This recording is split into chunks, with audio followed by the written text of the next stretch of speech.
अतुल गाड़े जी ने वही सवाल पूछा कि गो ब्राह्मण प्रतिपालक कहा जाता है, लेकिन शिवाजी महाराज तो गो ब्राह्मण प्रतिपालक नहीं थे, तो इस झूठे इतिहास के लिए क्या करें। कोई भी झूठ जब फैलाया जाता है तो उसको निवारने के लिए, उसको हटाने के लिए, उसको गायब करने के लिए एक ही तरीका होता है, सच लोगों के सामने बार बार कहो, आधार के साथ में, तो वो गायब हो जाता है। इस ढंग के शिवाजी को आगे रखकर दलित वर्सेस मराठा हिंसक आंदोलन हुए मराठवाड़ा में। हिंदू वर्सेस मुस्लिम शिवाजी का नाम लेकर बड़े आंदोलन हुए महाराष्ट्र में। आंदोलन नहीं हुए, दंगे हुए, उसमें काफी लोग मारे भी गए। वही काम बड़े अच्छे ढंग से कुछ सालों में मराठा सेवा संघ जैसा संगठन करता है, बड़े पैमाने पर शिवाजी लोगों तक पहुंचा है। मैं एक उदाहरण आपको दूंगा। मैं सोलापुर गया था, जो सोशली एक्टिव है उन लोगों के साथ में चर्चा कर रहा था। उस चर्चा में जिनको अंधविश्वास इस विषय में रुचि है, ऐसे काफी लोग आए थे। उसमें कुछ मुस्लिम लोग भी आए थे। उनमें से कुछ मुस्लिम लोग मुझसे कहने लग गए कि मानव साहब, आपके साथ में तो अंधविश्वास और इन सब के बारे में अपन बातचीत कर ही चुके हैं, लेकिन एक बात मुझे आपसे कहनी थी। मैंने बोला कहो।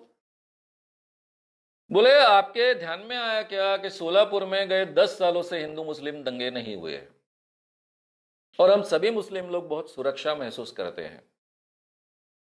मैंने कहा नहीं, मेरा सोलापुर से इतना नजदीक का परिचय नहीं, मैं बार बार तो नहीं आता हूं, लेकिन मुझे ध्यान नहीं। लेकिन बहुत अच्छी बात आपने ध्यान में ला कर दी। लेकिन ये दंगे क्यों नहीं हुए? बोले इस सबका श्रेय जाता है सीधा सीधा वो जो जाता है श्रेय, वो जाता है मराठा सेवा संघ को जाता है। मराठा सेवा संघ और पुरुषोत्तम जी खेड़ेकर जी ने ऐसा शिवाजी सामने रखा कि जो मुस्लिम का दोस्त था, मुस्लिमों को साथ में लेकर चलने वाला था। और यह बात इतनी बार बार रखी गई कि उसके कारण सोलापुर में अभी हिंदू मुस्लिम दंगे नहीं होते। नहीं तो कभी भी जब भी गणेशोत्सव आता था तो हम सब मुस्लिम लोग इतने डरे डरे रहते थे कि क्या होगा, कब कैसा होगा, और हमेशा दंगे होते थे। तो ये काम मराठा सेवा संघ ने भी बहुत अच्छे ढंग से किया है। हम सब लोगों ने बड़े ताकत से करना चाहिए। थोड़ा एग्रेसिवली शिवाजी रखते वक्त हम जो उसमें से ब्राह्मण द्वेष पैदा हो इस ढंग का रखते हैं, वो भी टालना चाहिए, ये मेरा कहना है। क्योंकि शिवाजी के जीवन में ऐसा कुछ नहीं है। जो शिवाजी पर एक अन्याय हुआ हम देख रहे हैं राज्याभिषेक के समय, वो केवल ब्राह्मणों का अन्याय था, ऐसा नहीं था। ये समझ लो आप। जो भी हिंदू धर्म की मान्यताएं थी, गलत थी, सही थी, जो भी थी, उस मान्यताओं के आधार पर उन्होंने नहीं कहा था। ये मान्यताएं थी कि मुस्लिम कोई भी राजा बन सकता है, उसका कोई जात नहीं देखता है, उसका कोई खानदान नहीं देखता है, कोई नहीं देखता है। मुस्लिमों में कई ऐसे निम्न स्तर के सैनिक कल जाकर बड़े मुगल बादशाह वगैरह बने हैं, बड़े बड़े बादशाह बने हैं, पूरे दुनिया में हुआ है। तो मुस्लिम कोई भी राजा बन सकता है, लेकिन हिंदू अगर राजा बनना है तो वो फिर आयदर ब्राह्मण चाहिए या फिर क्षत्रिय चाहिए, शूद्र जाति का राजा हो नहीं सकता है।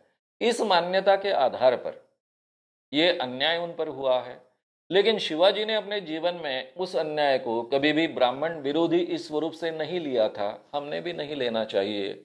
इसलिए शिवाजी ऐसा व्यक्ति था कि वो सबको चाहता था, सबको अपना कहता था और सबको अपना बनाने की कोशिश करता था। कम से कम इतना तो हमने शिवाजी से सीखना चाहिए और यही इतिहास लोगों के सामने ले जाना चाहिए। अगर आपको ये वीडियो पसंद आया हो तो उसे लाइक और शेयर करना ना भूलें। चैनल को सब्सक्राइब करने के लिए और नोटिफिकेशंस पाने के लिए कृपया बेल आइकन दबाएं।